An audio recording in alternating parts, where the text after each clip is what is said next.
Is this an important matter? And if it's important, what is it important for? So this is where we kind of get into our values and why I really do believe that having your own set of values that are important to you, that you engage as your filter for life, can help you in moments like these when you feel like you're like, I can't catch a break. Everything's not going my direction. How do I be flexible? Well, the way to be flexible is to engage your values. We're the lost words, but I don't feel so lost with you. Fly through the mountain ranges, but I'll never see the danger. That fireballs is swinging, but our hearts are full. I'm not worried when I'm with you. Hey guys, welcome back to Let's Be Real. As I learned last week, season 5. This is season 5. So we're here again. We're getting launched. So here's a little bit of what's going on behind the scenes. We are going to have guests that are going to be coming on the show, but we had a little bit of a hiccup, which was perfectly okay. And I like to talk about these things because I feel like all of our lives are like this. I don't know if you are a person. I don't know how many times I've texted my husband, I can't catch a break. I cannot catch a break. Like it'll be the stupidest stuff, but I'm like, yesterday, I'm like, okay. I realize I have so much to be thankful for and so much to be grateful for. Believe me, as I begin to tell you this, I want you to know. In fact, we can have a whole episode about having a cleaning crew that helps you in your home, like having house cleaners. Because house cleaners was this massive, like World War III between Dave and I that happened early on in our marriage. I was working, I was building my practice as a therapist. I was having more and more clients. We had 3 kids under the age of 5. And I was basically like, if we're not using money to keep this house clean, like if we can pay the bills and then the way I'm working is also adding to our income, and if we're not using that income so that I can be a sane person who is not pretending like I can do all of these things at one time, we're going to need to do that. Now, to Dave's credit, he actually did support the idea of a house cleaner. It was just like we were going back and forth about how frequently would they come and who was, where was the money going to come from and all of that. But believe me, once we made that decision, we are never going back. So I give you all that context before I say what I'm about to say. So yesterday I'm in the house. I'm like, okay, it is time to write. I have got to write this book. Like, believe me, every author I know is like this. Well, all the authors that I guess I would be friends with because they're like relational people who are also extroverts. Maybe there's a lot of introvert authors who never leave their home and there's nothing they want to do more than sit in front of their computer for 6 hours a day and get lost in their words, which I do like doing occasionally, but it's a real effort to get myself there. So I'm like, okay, here we go. Today's the day. Flow state. Here we go. 90 minutes. I only try to hit 90 minutes. If my publishers are listening, guys, don't worry. I will turn in this book. So I'm sitting behind the computer and I'm like, here we go. And I'm like, I just get in and then a construction guy comes to the door who's helping with like something that's going on. That's just part of, being in a newer house. And then the cleaning crew comes 4.5 hours early. Now, I just, again, refer back to my last episode. The whole home is my office. So I try to not be home and give them all their space so they can do their thing. I love it, of course. So they show up. I'm getting out of the shower. I'm not even dressed yet. And I look like down the stairs. I'm like, hey guys, no, yeah, definitely. Sure. Come right now. And meanwhile, I'm like, oh my gosh. So I text my husband, I can't catch a break, which I realize I have wonderful things going on in my life, but those wonderful things are making me not write a book. So that is a problem. So anyway, I have no idea why I shared all that with you guys, except to say, oh yeah, the hiccup of the season. So in that same spirit, although much different, because this is a change that I would always want to make. My assistant, Stacy, who is also like my friend, who is also like my little sister in the Lord that I've been friends with for more than 10 years, love her to death. She is just my ride or die on every level. Anything good that happens, if you're on the email list or like someone sends you a book or you book me for a speaking engagement, Stacy is that. She is the wind beneath my wings. She is the person making everything happen. Absolutely love getting to work with her and be together in this way. And so Stacy just had her second baby, which of course is also super wonderful and beautiful, but it has not gone as expected. The birth was super traumatic. Molly, the baby, has been clinging to life at various times over the last couple of weeks. It's been so terrible and beautiful at the same time. If you've ever been through something really unexpected and a season that's come to you where all you can do is cling to the Lord and cling to your relationships because there's nothing else you can do, that's the season. And as just her being such a deep part of my life and like basically a part of my family, it's been so dear and wonderful to just support her and JR, her husband, and their son Gibson, who you will see splashed on my social media. Fun fact, Gibson is the most viewed person that's ever been in any of my social media. I don't know how much, I don't remember. I think he has like 500,000 views of his baptism, which makes me so happy because that baptism represents exactly who that child is. He is a ray of sunshine in every way possible. So I've gotten to spend a lot of time with him while Stacy and JR are back and forth with the hospital with Molly. And I want to talk about this because, first of all, if you are a praying person, I want to ask you to specifically pray for Molly. She has had a virus attack her heart, and right now is in wonderful care, and so much amazing things have happened. God has shown up in beautiful ways and healing has occurred, but it's still an unknown situation. And so we're going on week 3 of her life. And thankfully, she's not in a place where her life is in jeopardy minute by minute, but there's still a lot left and there's still a lot of unknowns. And I want you to be praying for Molly because I love this child so much. And anyone who's had a child, loves a child, has loved anyone, knows that when you are seeing someone that you love fight to survive and fight to breathe and fight to be healed, you feel so powerless in it. And what we do have is prayer. And truly, if Stacy, and maybe Stacy will be on the show at some point, but if Stacy was here, I know she would say, because she has said to me so many times, Stacy and JR have felt literally lifted by prayer. Like prayer has been happening and it has been said in Molly's hospital room. We do not know why she is getting better. That has been a part of this journey. It just gives me chills to talk about and to think about. And so we are praying with hope. We're praying for full healing for Molly and for protection over Stacy and JR and Gibson and their family. And so in the midst of that, all of that was happening and in a really, really like dire state right when we had all of our podcast interviews scheduled. And of course, we immediately canceled all of them. Everyone totally understood.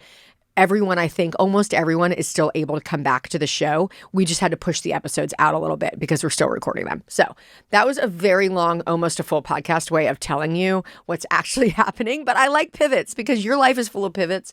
My life is full of pivots. We often are in this place where we're like, how do I be resilient and flexible? Of course, there are times where it makes perfect sense, like the story with Stacy and Molly and JR. But there's also times where just like little things come up and it's hard to learn how to be resilient. So we're going to talk about that in just a minute. Okay, you guys, so I'm still learning all of this, and believe me, I have to actually put it into practice because it doesn't come natural. I don't love transitions as much as I thought I did. I always have said that I love change, but the reality is when unexpected things happen, it does take mental work to adjust and to really show up present and joyful in all of that. So if you can relate, here's a couple things that I've learned that have helped me along the way. So the first thing that I've learned is that it's really important to stop. So if I find myself starting to get irritated or fearful, or I just can sense that I'm moving in a way where I'm kind of dissociating from my life. So dissociation is this idea that you're no longer present, okay? It's a big psychological word. We're actually going to talk about it with an author named Chanel Docum coming up this season, so it's going to be super great. But it's kind of like when you leave your life, you're just like so engaged in whatever you're doing, or you feel so sure you've got to like keep things moving that you're not actually present. So if you feel yourself doing that, make sure you stop. And that's the first thing I have to do is when I feel something coming up, I try to say, wait a second, whoop, whoop, pause, like pause the tape for a moment. Okay, re-engage, Nicole, with life, like just re-engage for a minute. And that re-engagement is a chance to say, I need to set my attitude, my beliefs, and my mindset the direction that I want it to go. It's the same analogy that I used last episode. When you're out swimming in the ocean and you're 20 yards down the beach, you don't even realize it. You can do the same thing with your emotional life where you're 20 yards down the beach of irritation, frustration, insecurity, fear, and you don't even know you're there. And so this stopping and pausing gives you a chance to say, okay, come back to who do I want to be in this moment right now? And the second thing I do is I ask myself, what actually matters? And I love just using the diagram in my mind of urgent and important. Is this an urgent matter that's not important? Is this an important matter that's not urgent? Is this both urgent and important? Or is this neither urgent nor important? Which, by the way, is probably like 90% of the stuff that irritates you falls into that quadrant. Neither urgent nor important. Now, it may feel urgent to someone else. You may be getting some vibes your direction that something is super urgent. But you can level set and say, okay, in my quadrants, where does this fall? Let me now set my attitude in the direction of that thing. So if it's neither urgent nor important, but another person is kind of giving me those vibes, I can actually be positive and pleasant and patient. I can engage with the fact that like, this might be really, really important to my child right now or my spouse or whatever. And it's not that it's not important, but I can be pleasant in it. Like, I don't have to go on the crazy train with this other person. I can actually stand by the crazy train and say, toodaloo, enjoy. Like, I don't have to go there. So someone's lack of boundaries does not have to engage my life. I don't have to engage with a lack of boundaries with someone else. So for instance, if my child forgot to bring money to school for an after school snack or forgot their lunch, that actually in the scope of life to me falls into the neither urgent nor important. It's important to love my child, but it's not urgent or important to solve this problem. There's a lot of ways to solve that problem. So I can engage with how to solve that problem in a positive and pleasant and patient way without going on the crazy train with the other party. Does that make sense? So that's what I've got to do. I've got to stop. I've got to ask myself, where does this belong in this quadrant? And if I'm revving myself up, let me try to really honestly assess, is this an important matter? And if it's important, what is it important for? So this is where we kind of get into our values and why I really do believe that having your own set of values that are important to you, that you engage as your filter for life, can help you in moments like these when you feel like you're like, I can't catch a break. Everything's not going my direction. How do I be flexible? Well, the way to be flexible is to engage your values. And you can ask yourself, hey, what's more important to me right now? Is me getting my to-do list done just because I wrote it more important than the way I show up present for, let's say, my friend who is having a hard day? Which of those is more important to me in the long run, in the long scheme? Because I'm telling you right now, that to-do list is going to feel real important. And you're going to actually not be able to show up for your friend because you're a slave to this productivity mindset that says, I've got to do all these things. And if I don't do all these things, everything's going to fall apart. Meanwhile, do you know what's falling apart? Your friendship. So if you care about your friend, like you have to actually be able to prioritize and be like, what is the most important thing that I can do right now? So I had a great conversation, like Stacy and I were sitting outside of the ICU. Her child is on, like an artificial heart, basically inside of this building. We're sitting out in this beautiful courtyard. Thank God for a courtyard, in the midst of this hospital in the downtown part of Richmond. And she says to me, it's amazing how clear your priorities get in a situation like this. She's like, I literally am doing nothing. The only thing that I care about doing is showing up for my family and praying. Like, basically, that's it. And she's like, things that feel important don't feel important at all. Now, of course, wouldn't it be great if we didn't have to go through situations like that to realize that? And honestly, this mindset thing that I'm giving you is a way to avoid having to be in situations like that before you realize what your priorities are. And I know Stacy, she's always made that her priority. I see that from the outside, but her heart felt clear. Her mind feels so clear because it's like in a situation like this, you know exactly what matters to you. So try to engage that question of what actually matters the most in this situation, because whether or not the dry cleaning gets picked up today does not matter. Like, not urgent, not important. You could probably show up to someone's wedding for the dry cleaning that you were supposed to pick up and not have the clothes and have to wear something else. Also not important and not urgent. Showing up is what's actually important and urgent. That's actually what matters in life. So maybe like as a practice, if you want to take something away from this podcast today, if you're driving or running or whatever, if you want to take a 5-minute pause before you do whatever the next thing is that's coming to you, if you could take a 5-minute pause, I would just invite you to think about a few words or phrases that represent the person that you know you want to be. This is like the main concept in The Miracle Moment, my last book. If I could take one chapter out of Miracle Moment and give it to you, it would be this. It would just be this one thought. You have got to decide who you want to be. You want to be able to get to the end of your life and you want to ask that question, at my 90th birthday party, what do I want people to say about me? And you've got to set the arrow in that direction.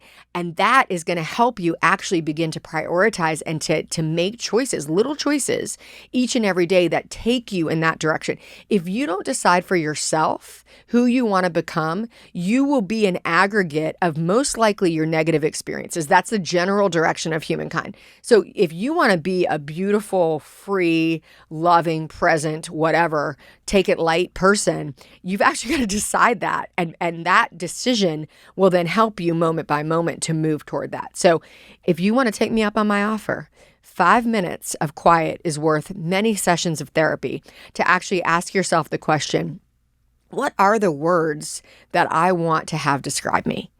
And how do I sink those into my soul?